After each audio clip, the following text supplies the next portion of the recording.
I didn't think I was going to be able to shoehorn an audiobook in between book 2 of Red Rising and book 3 of Red Rising, which I'll be starting today, but I did. And I listened to So You've Been Publicly Shamed. And it's a great little book. It's by John Ronson, and he takes us on this journey through the lives of a lot of different people that experienced public shaming. So, one example that we may have all heard of or may not have all heard of was Justine Sacco. And she was the one who was on a flight to Africa. And before she got on the flight to Africa, she tweeted out, "I hope I don't get AIDS while I'm in Africa. Just kidding, I'm white." And she sent that tweet, got on the plane. It's a long flight. By the time she landed in Africa, she'd basically been fired. There had been a firestorm on Twitter. It was the #1 trending topic, and it ruined her life. One little joke ruined her life. And this book examines those people that have had their lives ruined by a little stupid joke or something more serious like plagiarism or sex preferences were a couple of big stories in the book as well. And it's just a neat little book. I love when the author narrates their own book, and John Ronson does a good job with his little soft British accent. I really enjoyed it.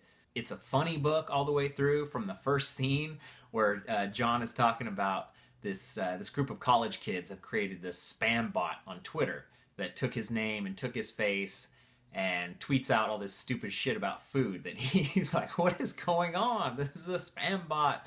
And they had a word for it, that it was like an infomorph, and it's very sophisticated. And why do you feel like you should be able to kill our infomorph? And it's just this maddening beginning to having his identity stolen, and just a really neat little start to the story. The author examines how public shaming was a big part of our culture, and before the 1850s or so, that put people in the stocks, public hangings and floggings, but we kind of moved away from it.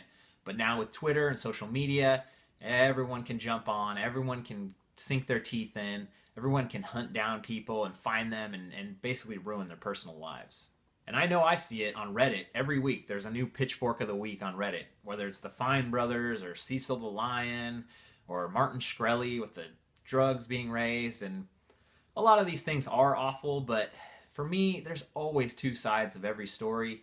There's always a reason. People aren't just these awful, awful people that need to be buried and shamed and just torn apart. We never know the whole story. And I think this book kind of reinforces my belief of live and let live. If I see something I don't really like, I'll be like, I don't really like that, and move on, instead of digging in and retweeting stuff and trying to tear people apart. It's an awful part of our culture, but it's kind of a funny thing because it's a part of human nature. And Ronson tries to explore that in the book a little bit about the Stanford prison experiment and mob mentality stuff, but there's never quite been a good scientific conclusion on mob mentality and the virality of madness. But it's a fun thing to think about. This book got me thinking. It got me thinking about myself. It got me thinking about the world. And really, what more could you ask for a nice little short audiobook to kind of put a different spin on things, put a different perspective on things. And I definitely recommend it if you want to see how some of these people's lives have been ruined by their public shaming, and how shame affects all of us, and how shame is just this very deep-seated problem in our culture.